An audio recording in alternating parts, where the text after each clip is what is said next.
Oh, God. We're having way too much fun with this show. Although, also, I do love how the shirt that I have is kind of like a wine-colored...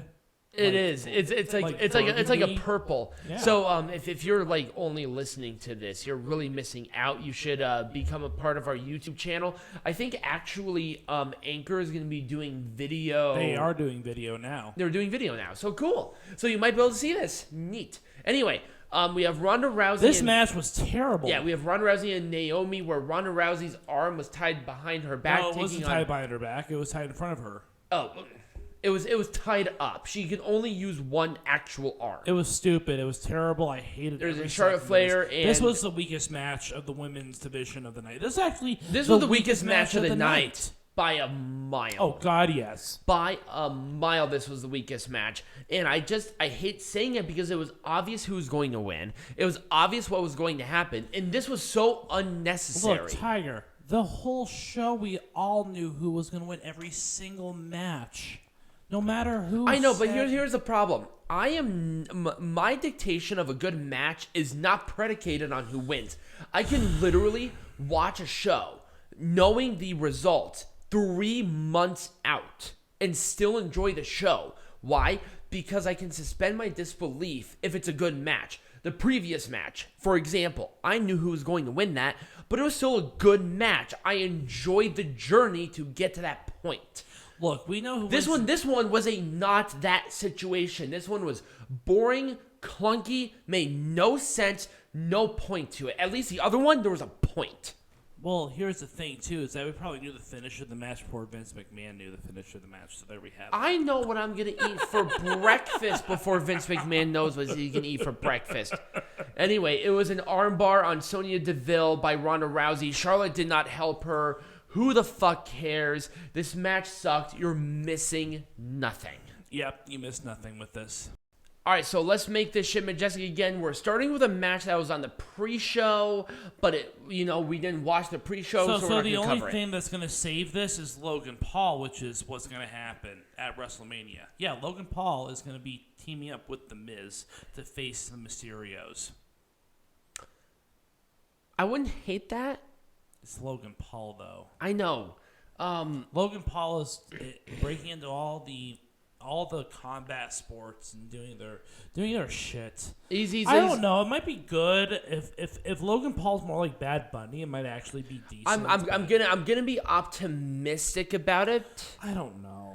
I'm going to be optimistic. I know people hate Logan Paul because of what he did to boxing, but it's like, okay, who's drawing other than fucking Logan Paul in boxing right now? No one is. Yeah. It's kind of like WWE. No one is drawing in wrestling, and not in wrestling, in WWE. No one is drawing in WWE other than people who are part-timers or celebrities. Right. There's no draw. There is no draws. And unfortunately, I mean, Rey Mysterio would be a draw if they didn't book him so poorly.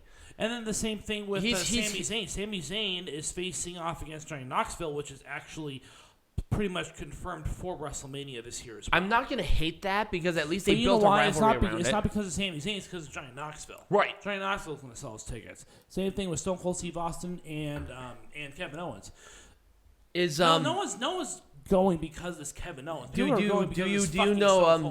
know if the Zayn Knoxville match is for the IC belt? It's not. Okay. It's just going to be a match. Oh, okay. So anyway, let's go to the next one, which we actually talked about. There was no reason for this match. There was legitimately no reason for this. I would have rather had the SmackDown Tag Team Title match than this match. Or you mean the tag team? The SmackDown Tag Team Title match. Oh, you mean okay, yeah. So like, not the women's match, but just instead of this nonsense, which didn't even have to happen. They should have had the SmackDown Tag Team Title match. Oh, you know the only reason they did this one was because of Ronda Rousey. I'm aware of why they did it. Don't confuse what I know of in making this majestic again. We're making this majestic again. That's our fucking job. We pay for the fucking place that we live in based on this. Yes, I'm telling you, that's terrible. Yes, it was terrible because it didn't have to happen. Also, the SmackDown Tag Team match would have been terrible too. No, at least there was a rivalry. They hodgepodged this shit to get Rousey in there somewhere. That was it. They did not need to do this. The match sold itself. And the thing with Sonya Deville and Naomi, It's done. Naomi beat her already. What's the point? They're going to be facing each other at WrestleMania, I think. It's stupid. I know, it's stupid, isn't it? Maybe if Sonya Deville was... You know what? Maybe the stalker had the right idea. Anyway, so...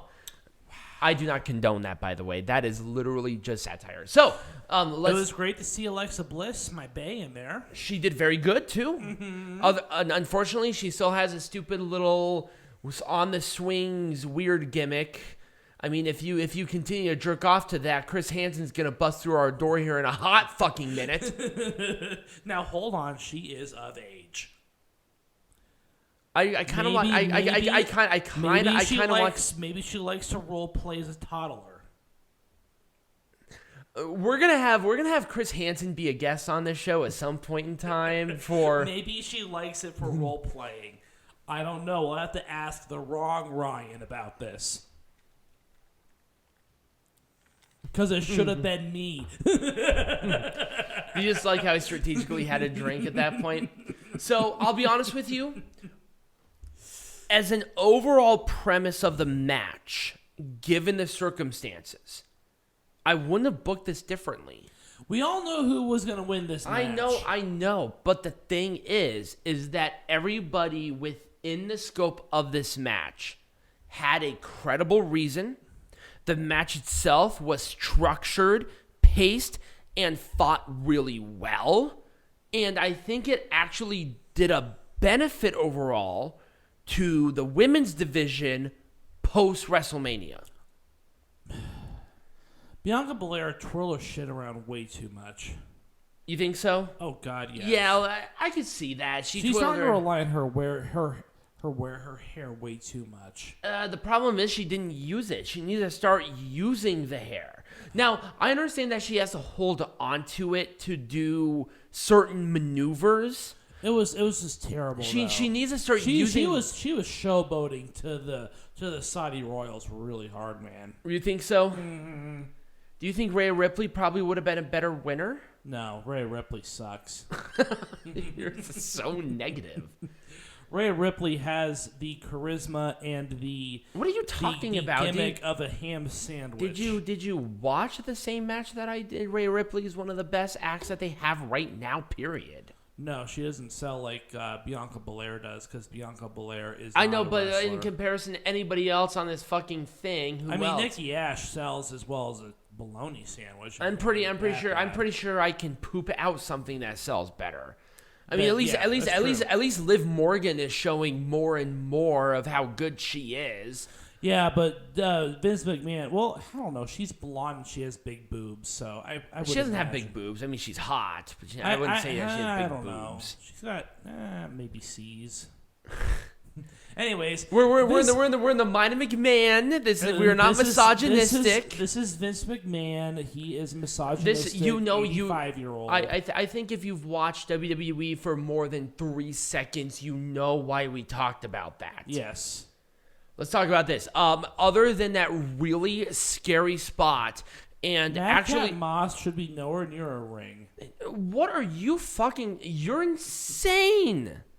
What are you talking about? He needs to get rid of the stupid gimmick, but other than that, I think he actually is fine. I want to see him with a Laugh Factory without the McMahon script, because I think he can. I think he could do something good. Some really good jokes. I think he has. I think there's a personality there. That man has a future in comedy. I think he does. I think if he was anywhere else, he would be in such a better position. Oh, God, period. Yes. Honestly, he needed more seasoning in NXT or something to get him really into that position. Also, why? Well, I mean, Drew McIntyre is. Drew McIntyre can pull off a good match with fucking anybody. The problem with Drew is that he's in a really awkward position because he's not as good as Brock Lesnar and Roman Reigns. And Vince McMahon has no capability of building a star. Here's the problem. Here's the problem with Drew, and I'm going to say this to the day I die. Drew McIntyre won the WWE champion at the worst possible time. It was a no-win situation when it came to the COVID pandemic. I can almost guarantee you that if it was a regular year in 2020 and Drew McIntyre had the reign that he did, we would see a much different Drew McIntyre. Right. But I think he was just a victim of circumstance. But again, Vinnie Mac likes to rely on the people that. Once again, it was not for the sake of trying, and I think Drew McIntyre is a draw. He just won it at the worst year possible. Because keep in mind, he won the Royal Rumble and had all of this momentum in January. That's true. Of 2020. We didn't know what was going to happen in March. Well, maybe they should have thought ahead. You couldn't. Just giving you crap. Do you think every fucking company should have a global pandemic thing? Well, I mean, I do. Anyways, never mind. Let's move on. Next do? match. We do? Anyway, this was a jerk-off sesh. I'm not offended by it. We knew who was going to win. It was all right, let's move on. Do you have anything else to say, really? Nope. Same with this one, jerk-off sesh. Well, same with this one, but once again, replace the Ronda Charlotte match with this match, and I'm going to be a little more compelled because at least this one had seasoning. They had matches on SmackDown. There was stuff here. But, of course, the Viking Raiders have about as much charisma as It's spoiled not milk. their fault. I know. This is WWE's fault. War Machine was the hottest act in tag team wrestling, period, in 2018. That's true. That's what I'm saying is that they have the charisma these days of spoiled milk. They suck. Anyways, let's move on to the next match. They suck, not to their fault.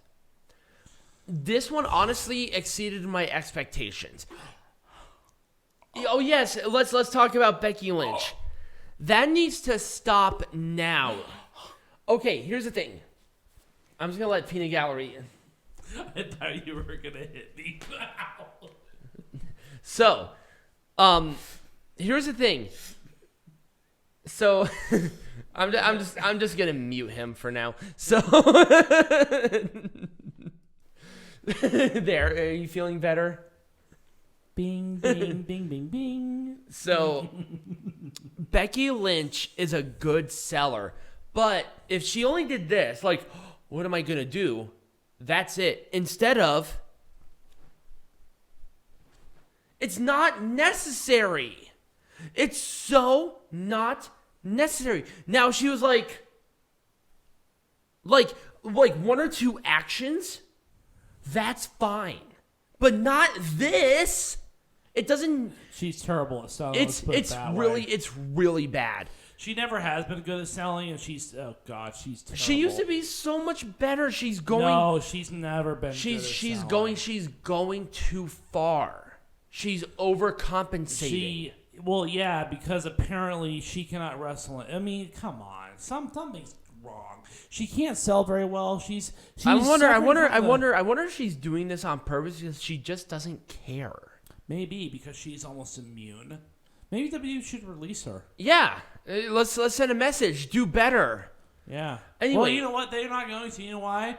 Because she sells them merchandise. She does. She's a draw. That's the thing. Becky Lynch, even now, she's a draw. Right. She just wasn't a draw to Saudi Arabia, so they had to bring Lita out of the grave. Right. Now, okay, to Lita's credit, she did okay. Yeah, she did. Now, if Lita had... Now, I even told this to Peanut Gallery. All she needed was, like, one or two matches, like, right before the show, and we would have been talking about a much different match. Mm-hmm. Because as the match went on, she was getting better and better and better. But she just needed an extra little, like, warm-up match. Even just, like, a 5-minute, easily digestible match. Like a tag match, even, where she got involved. She just needed to break off some of that ring rust before this match. We would have been talking about a much different match. Anyways, moving on to the next match. But that's really all it needed to happen. Yep. Chamber. I wouldn't have done anything differently, to be honest with you. No. With Lashley and the shoulder injury, I think that was the safest way to do it, where they kept him strong. Of course Brock Lesnar had to win. I mean, if you chose anyone but Brock Lesnar to win, then why did you even attempt? Now, if WWE wanted to be something crazy... They should have had Riddle win. That would have been awesome, actually. Riddle versus Randy Orton for the WWE Championship. That would have been the talk of the wrestling world. It would have been, but they're not going to because WWE wants to play safe. They don't want to take that risk. They don't and want it's like, to. why not? And you know what would have happened? It would have been Randy Orton Riddle at WrestleMania. That's what people want to see. Oh, I know, and that's what WWE was planning. Have the Roman Reigns Brock Lesnar match for the Universal Champion. Like one night, Riddle, Randy Orton the other night, and then have the title unification the second night. Right, or whatever. But, but again, that's WWE wanted Majestic. That would have been my option if in an ideal world I would have had a surprise Riddle WWE Championship. Yep. Even if they wanted to put it on AJ, fine, cool. Well, AJ doesn't have a credible rival in front of him. That's true.